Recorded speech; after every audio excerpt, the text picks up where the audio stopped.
Grave robbing in Texas is this hour's top news story. An informant led officers of the Muerto County Sheriff's Department to a cemetery just outside the small rural Texas community of Newt early this morning.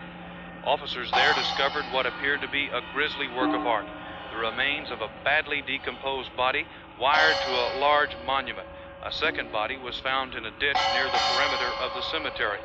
Subsequent investigation has revealed at least a dozen empty crypts, and it's feared more will turn up as the probe continues. Deputies report that in some instances, only parts of a corpse had been removed. The head, or in some cases, the extremities